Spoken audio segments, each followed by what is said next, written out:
Welcome to Gaming on a Budget. Today we bring you, well, I don't have a box to pick up and show you, but today we bring you Blood Oath from Seda Interactive.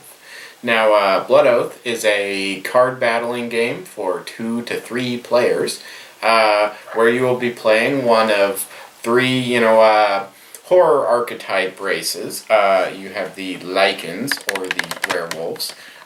You have the Slayers, and you have the vampires, of course. Gotta have the vampires. I mean, Well, what are you gonna do without vampires, right?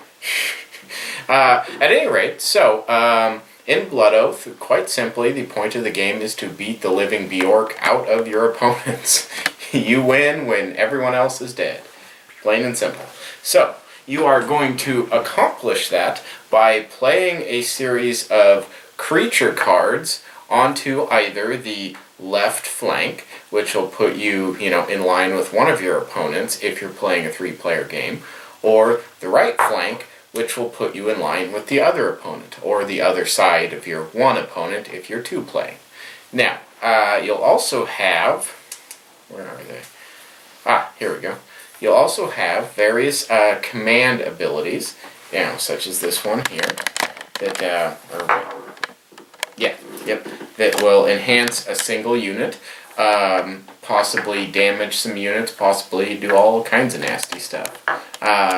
Your units themselves will have an attack value and a defense value, and usually some special abilities. Essentially, for anyone familiar with Seda's earlier game, Colony Clash, this is kind of like the big brother of Colony Clash. It's similar mechanics, but everything has a bit more oomph added to it.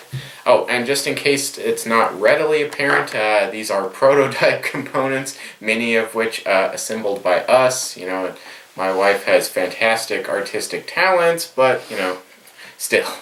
Not a game pro. Right. She is not a game manufacturing factory. Therefore, these are not the components you will be receiving. The cards are quite nice. Those came from the game crafter, but yeah, we didn't make those. Yeah, we didn't make the cards. No. If it looks nice, we probably didn't make it.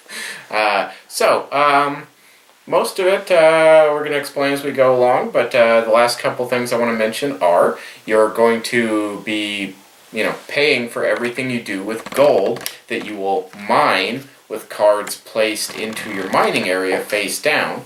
Now, these are cards that, your normal game cards that you're essentially drafting as miners. You can, at later points, pull them out of the mine at their own cost plus 4 additional gold. You can also shift units back and forth between the flanks on your turn for a cost of 2 gold. Some units have a special ability making it free, things like that. But, and then beyond that, we each have 30 life points on our leader. Each leader has special abilities that they are able to trigger once per game when they hit specific life values. So in this case, at 20 life, you could do Eradicate, 16 you could do Hunt, and 25 you could do Order. The abilities are listed on the leaders. And of course, the final leaders will much nicer, actual dials and stuff. You want to get an idea of what the final product will be, go take a look at Colony Clash. They had similar dials and things like that were really, really nice, actually. Oh, yeah, they're really fantastic nice. Components for the money you spent. But anyways, enough of that. This is not a review of Colony Clash, though I'll probably put a link to our review of Colony Clash just in case you want to see that. Look for the little info button thingy. I think it'll be over there. But, you're smart viewers, I'm sure. You can no doubt find it. Anyway, enough preamble. Let's get on to the amble and show you what you came to see, some gameplay.